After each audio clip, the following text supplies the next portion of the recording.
Marcos, capítulo 4. Jesus começou a ensinar outra vez na beira do lago da Galileia.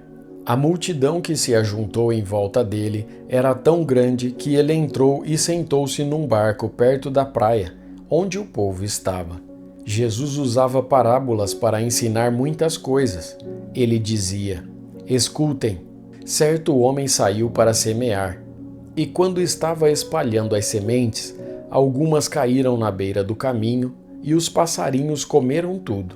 Outra parte das sementes caiu num lugar onde havia muitas pedras e pouca terra.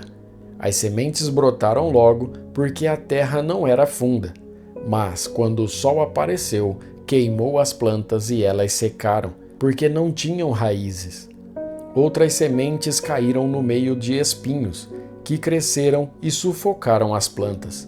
Por isso, nada produziram, mas as sementes que caíram em terra boa brotaram, cresceram e produziram na base de 30, 60 e até 100 grãos por um.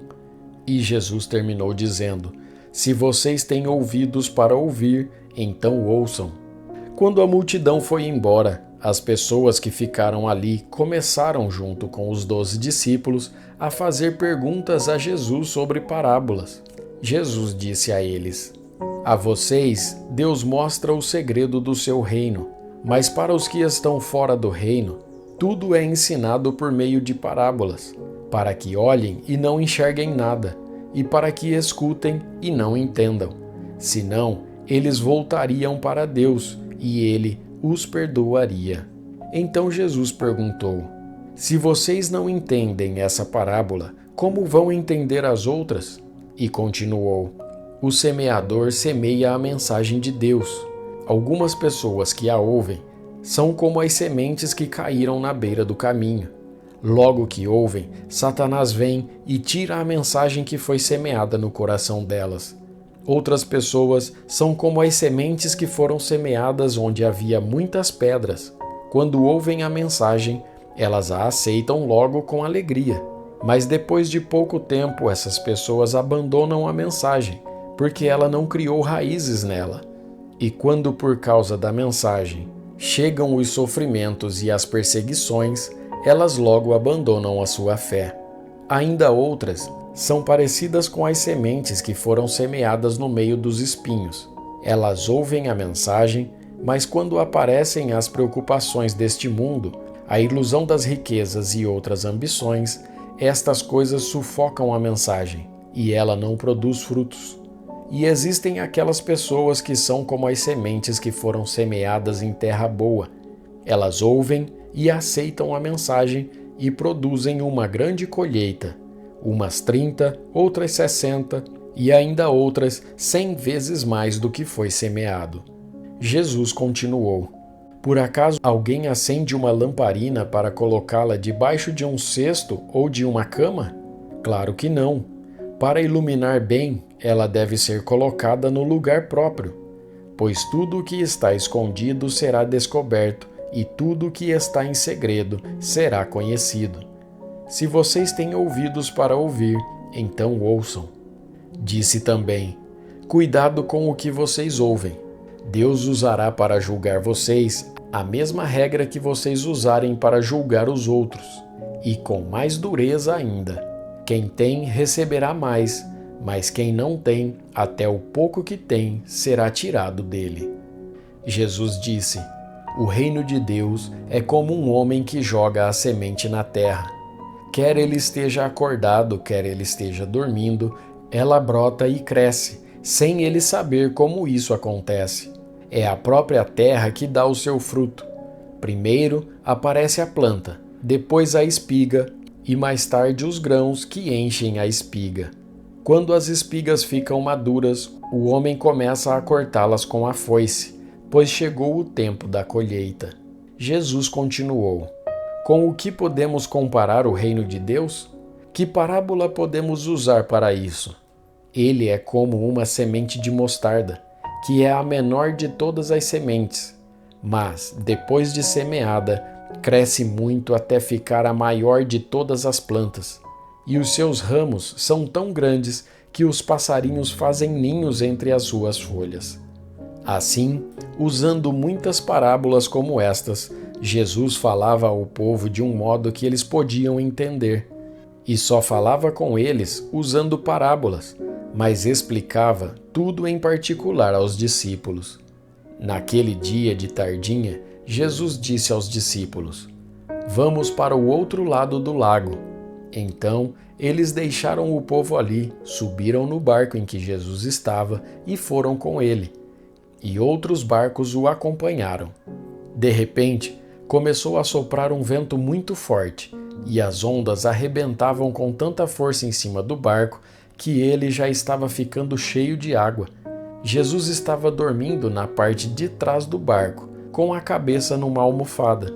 Então, os discípulos o acordaram e disseram: "Mestre, nós vamos morrer.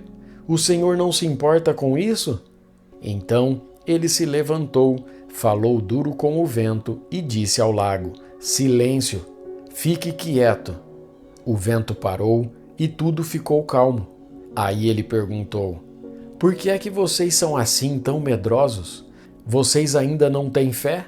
E os discípulos, cheios de medo, diziam uns aos outros: "Que homem é este que manda até no vento e nas ondas?" Marcos, capítulo 5. Jesus e os discípulos chegaram à região de Gerasa, ao lado leste do lago da Galileia. Assim que Jesus saiu do barco, foi encontrar-se com ele um homem que estava dominado por um espírito mau. O homem vinha do cemitério, onde estava morando. Ninguém conseguia prendê-lo, nem mesmo usando correntes. Muitas vezes já tinham amarrado as suas mãos e os seus pés com correntes de ferro, mas ele quebrava tudo e ninguém conseguia dominá-lo. Passava os dias e as noites nos montes e entre os túmulos, gritando e se ferindo de propósito com pedras. Ele viu Jesus de longe, correu, caiu de joelhos diante dele e gritou: "Jesus, Filho do Deus Altíssimo, o que o Senhor quer de mim? Em nome de Deus eu peço, não me castigue." Ele disse isso porque Jesus havia mandado: "Espírito mau, saia deste homem." Jesus perguntou: "Como é que você se chama?" Ele respondeu: "O meu nome é Multidão, porque somos muitos."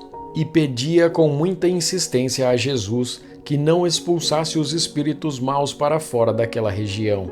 Acontece que num morro perto dali havia muitos porcos comendo. Os espíritos pediram a Jesus com insistência: "Nos mande ficar naqueles porcos, nos deixe entrar neles." Ele deixou e os espíritos saíram do homem e entraram nos porcos. E estes, que eram quase 2.000, se atiraram morro abaixo, para dentro do lago e se afogaram. Os homens que estavam tomando conta dos porcos fugiram e espalharam a notícia na cidade e nos campos. Muita gente foi ver o que havia acontecido. Quando chegaram perto de Jesus, viram o homem que antes estava dominado por demônios e ficaram espantados porque ele estava sentado, vestido e no seu perfeito juízo. Os que tinham visto tudo aquilo lhes contaram o que havia acontecido com o homem e com os porcos. Então começaram a pedir com insistência a Jesus que saísse da terra deles. Quando ele estava entrando no barco, o homem curado pediu com insistência: "Me deixe ir com o Senhor."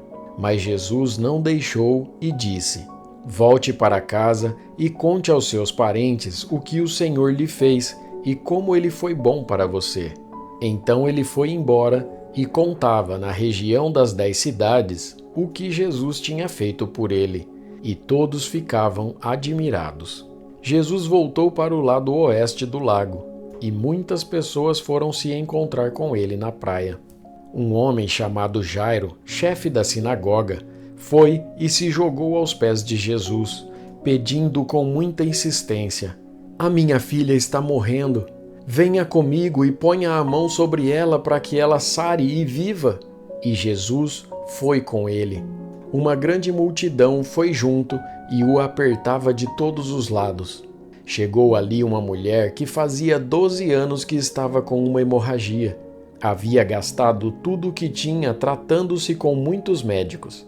Estes a fizeram sofrer muito, mas em vez de melhorar, ela havia piorado cada vez mais. Ela havia escutado falar de Jesus. Então entrou no meio da multidão e, chegando por trás dele, tocou na sua capa, pois pensava assim: se eu apenas tocar na capa dele, ficarei curada. Logo, o sangue parou de escorrer e ela teve certeza de que estava curada. No mesmo instante, Jesus sentiu que dele havia saído poder. Então virou-se no meio da multidão e perguntou: quem foi que tocou na minha capa? Os discípulos responderam: o Senhor está vendo como esta gente o está apertando de todos os lados e ainda pergunta isso? Mas Jesus ficou olhando em volta para ver quem tinha feito aquilo. Então a mulher, sabendo o que lhe havia acontecido, atirou-se aos pés dele, tremendo de medo, e contou tudo. E Jesus disse: minha filha, você sarou porque teve fé. Vá em paz, você está livre do seu sofrimento. Jesus ainda estava falando quando chegaram alguns empregados da casa de Jairo e disseram: seu Jairo, a menina já morreu, não aborreça mais o mestre. Mas Jesus não se importou com a notícia e disse a Jairo: não tenha medo, tenha fé. Jesus deixou que fossem com ele Pedro e os irmãos Tiago e João, e ninguém mais. Quando entraram na casa de Jairo, Jesus encontrou ali uma confusão geral, com todos chorando alto e gritando. Então ele disse: por que tanto choro e tanta confusão? A menina não morreu, ela está dormindo. Então eles começaram a caçoar dele. Mas Jesus mandou que todos saíssem, e junto com os 3 discípulos e os pais da menina, entrou no quarto onde ela estava. Pegou-a pela mão e disse: Talitá cumi. Isto quer dizer: menina, eu digo a você, levante-se. No mesmo instante, a menina, que tinha 12 anos, levantou-se e começou a andar, e todos ficaram muito admirados. Então Jesus ordenou que de jeito nenhum espalhassem a notícia dessa cura, e mandou que dessem comida à menina.